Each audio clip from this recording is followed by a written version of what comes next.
घाट बन रहल छै जी।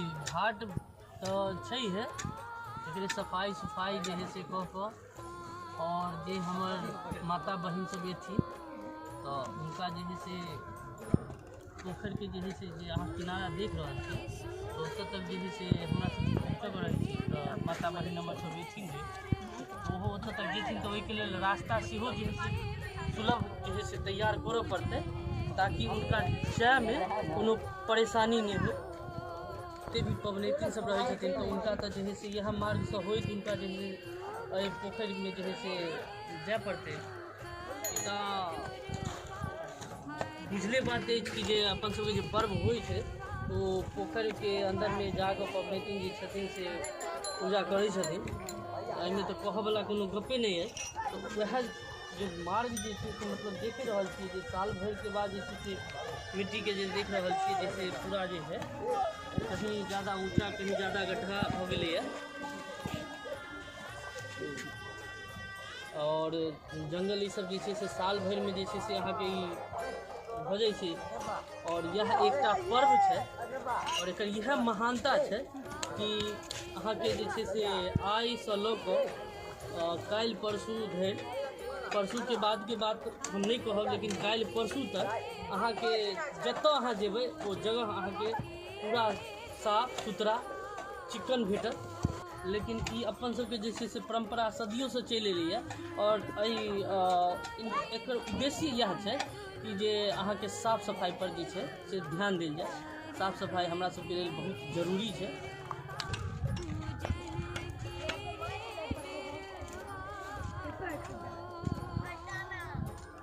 आइ जे छै से नहाय खाय सेहो छै, एकर महत्वता के बारे में किछु देखियो। नहाय खाय के महत्वता अहाँ जे छै से हमरा सब बेसी जे छै से ज़्यादा बढ़िया जे छै अहाँ के हमर जे माता बहन छथिन वो बतेथिन। लेकिन जहाँ तक हमरा जे कनी मनी बुझल है कि आइ के दिन में स्नान ध्यान कऽ कऽ आ सादा भोजन करै छथिन, ठीक है। जे शांति के जे छै से स्वरूप छै एहिमे अहाँ के जे छै से तीमन जे होइ छै वो कद्दू के जे छै से विशेष रूप से राखल जाइ छै। चूँकि कद्दू जे छै से अहाँ के बहुत ही ठंडा सब्जी होइ छै और एहन सब्जी होइ छै जाहिमे कोनो मसाला के प्रयोग नहीं करल जाइए।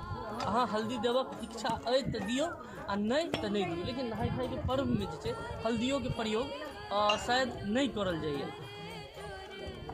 तो सादा जे छै से अहाँ के सादा जे छै वो शांति के स्वरूप छै, ठीक है। जे अपन सबके समाज में अखन देख रहल छियै कि एक दूसरे से जे छै से इंसान से जे छै प्रेम जे छै वो खत्म भऽ गेल छै, ठीक है। वो प्रेम जे छै, ठीक है, वो बता रहल छै कि हाँ सादा भोजन जे करबै तऽ विचार जे छै से अहाँ के उच्च है। तो हम छोटा मोटा अहाँ के जते हमरा जानकारी है ओहिमे हम कहि देलहुँ। और एकर विशेष जे महत्व छै से हमर माता बहिन जे छथिन, पबनैतिन छथिन, बड़ बुजुर्ग छथिन, वो अहाँ के विशेष बता सकै छै कि एकर की उद्देश्य छै। आइ बच्चों सबके मौका मिल गेल हन जे कहियो पोखरी में नहाय के मौका गार्जियन नहीं दै छथिन, आ इनका सबके खुला छूट छै।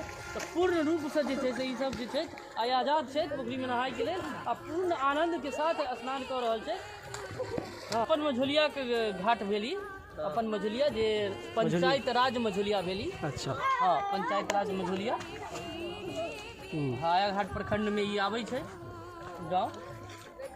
हाँ, एहिमे पूरा घाट में जे छै जी मझोलिया पंचायत के जी जी घाट भेल और ठीक सामने हमर सबके बुनियादी विद्यालय।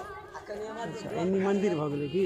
हाँ, एम्हर मंदिर भऽ गेल अहाँ के, पश्चिम मंदिर भऽ गेल और अहाँ के एहि तरफ छै बुनियादी विद्यालय। दक्षिण मुहे जे से हमर सबके स्कूल के जे छै से गेट छै, जहाँ देख रहल छियै बुनियादी विद्यालय जे महात्मा गांधी जी के द्वारा जे छै से महात्मा गांधी जी भी जे है से एतऽ पर आबि कऽ 4 दिन एतऽ रहल छलखिन।